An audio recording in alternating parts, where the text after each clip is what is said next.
അത് സൂചിപ്പിച്ചു കഴിഞ്ഞു. അടുത്ത നിമിഷത്തിൽ തന്നെ ഔദ്യോഗിക പ്രതികരണം ഉണ്ടാകുമെന്നാണ്. അതുകൊണ്ട് പറയും കൂടുതൽ എന്താകും നാളെ എന്നതിനെ കുറിച്ച് ചർച്ച ചെയ്യുന്നതിൽ കാര്യമില്ല.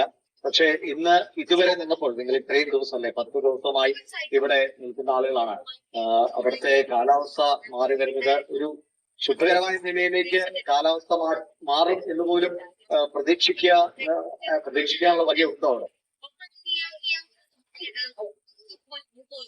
കാലാവസ്ഥയിൽ കാര്യമായിട്ടുള്ള പുരോഗതി ഒന്നുമില്ല. നമുക്ക് അപ്രതീക്ഷിതമാണ്, അപ്രവചനീയമാണ് ഇവിടുത്തെ കാലാവസ്ഥ. ഏത് നിമിഷവും മഴ പെയ്യാം, മഴ തോരാം, കാറ്റ് വീഴ്ചയടിക്കാം. പെട്ടെന്ന് വലിയ മഴ പെയ്യുന്നു, പെട്ടെന്ന് തന്നെ ചിലപ്പോൾ പെയ്തൊഴിഞ്ഞു പോകുന്നു. ചില സമയത്ത് ഇപ്പോൾ SP-യുടെ കളക്ടറിംഗ് വാഹനം എനിക്കിവിടെ നിന്ന് കാണാനാവുന്നുണ്ട്. അല്പസമയത്തിനകം തന്നെ വാർത്താ സമ്മേളനം തുടങ്ങും. സിവിൽ ഇന്ത്യ തത്സമയ ദൃശ്യങ്ങളുടെ അയക്കാനുണ്ട് എന്ന് ഞാൻ പ്രതീക്ഷിക്കുന്നു. ഏതായാലും അല്പസമയത്തിനകം തന്നെ ഏതാണ്ട് ഒരു 2-3 മിനിറ്റിനകം തന്നെ വാർത്താ സമ്മേളനം തുടരും. ഏതായാലും നേരത്തെ 5 മണിക്കാണ് ഈ വാർത്താ സമ്മേളനം നിശ്ചയിച്ചിരുന്നത്.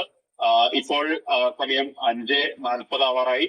ഇതുവരെ അതായത് മഴയാണ്, ഇത് നേരത്തെ ചോദിച്ച ചോദ്യത്തിനൊരു മറുപടി കൂടിയാകും. ഈ മഴയാണ് പലപ്പോഴും വെല്ലുവിളി ഉയർത്തുന്നത്. ഈ വലിയ മഴ പെയ്തുകൊണ്ടിരിക്കുകയാണ് വാർത്താ സമ്മേളനം അല്പസമയം നീണ്ടുപോയതും.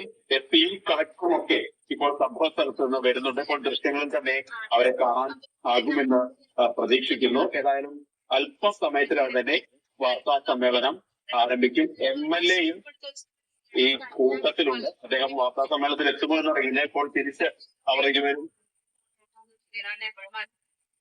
MLA-യുടെ അടുത്തേക്ക് പോകുന്നുണ്ട്. കേരളത്തിൽ നിന്നുള്ള MLA-മാരും ഈ സംഘത്തിന് ഒപ്പമുണ്ട്. അതായത് KM Ashraf MLA, NK Raghavan MP ഇവരെല്ലാം ഈ സംഘത്തിലുണ്ട്. നിലവിൽ അവർ ഈ വാർത്താ സമ്മേളനം നടക്കുന്ന സ്ഥലത്തേക്ക് എത്തിയിട്ടില്ല. അവർ വാഹനത്തിൽ ദീപം നിന്ന് ചർച്ച നടത്തുകയാണ്. ഏതായാലും നടപടികൾ ഇപ്പോൾ പുരോഗമിക്കുന്നുണ്ട്.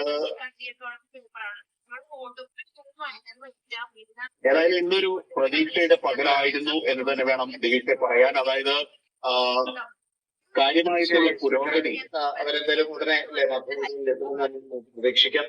എന്താണ് പറയാനിരിക്കുന്നതെന്നൊരു ആകാംക്ഷ നിൽക്കുന്ന കാര്യം തന്നെയാണ്. ഒരു ചെറിയ ഇടവേളയ്ക്ക് ശേഷം വേഗം